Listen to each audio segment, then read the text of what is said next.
Magandang umaga po. Nais ko pong i-share sa inyo yung pong aming power saver na kung saan sa paggamit po ng power saver ay makakatipid po tayo dun po sa konsumo ng kuryente. Ngayon, susubukan po natin na i-test kung gaano ka-effective yung ating pong power saver.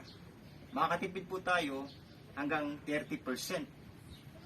Ipakikita po namin sa yung actual kung paano po matitipid ng ating power saver yung paggamit po natin ng ating mga kuryente.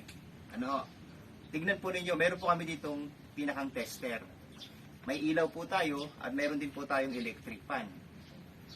Ngayon, alamin po natin kung ilan po ang nakukonsumo ng isang ilaw at ng electric fan para doon po natin mapagbabatayan kung bumababa nga talaga kapag ginamitan po natin ng ating power saver. Ayan. Ngayon po, i-test po natin. Kung mapapansin po ninyo, narito po yung metro. Mati-check po natin, ang ating pong voltahe sa lugar na ito ay 241. Minsan po, mapalo po siya ng 242. Medyo mataas.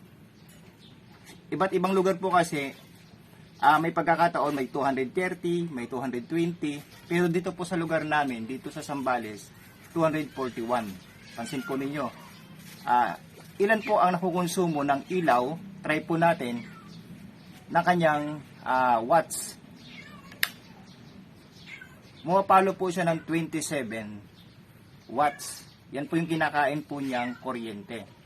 Ngayon po, pag ginamitan po natin ang ating power saver, kaya po bang pababain yung pong watts o yung pagkonsumo ng power saver po natin?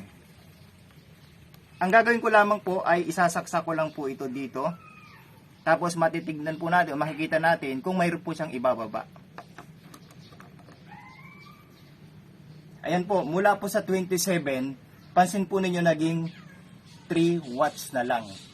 Napakalaki po ang kanyang ibinaba. Tatanggalin ko po. Hindi natin ilalagay yung power saver. 26.9. Tapos nagpa-fluctuate po yan. Minsan umaabot po siya ng 27. Okay po.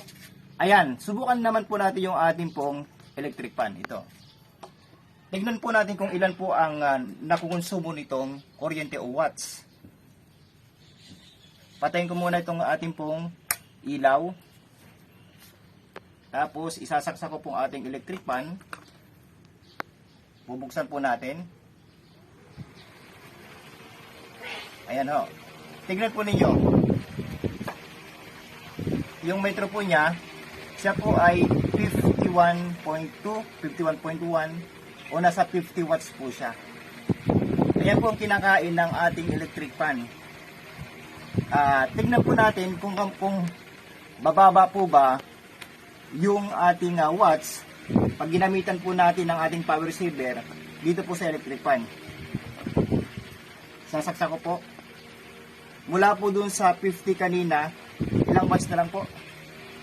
20 watts na lang.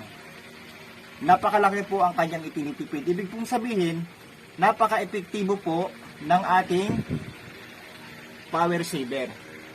Ayan po, sa mga interesado po na gusto pong mag-avail ng ating produkto, available po yung ating power saver.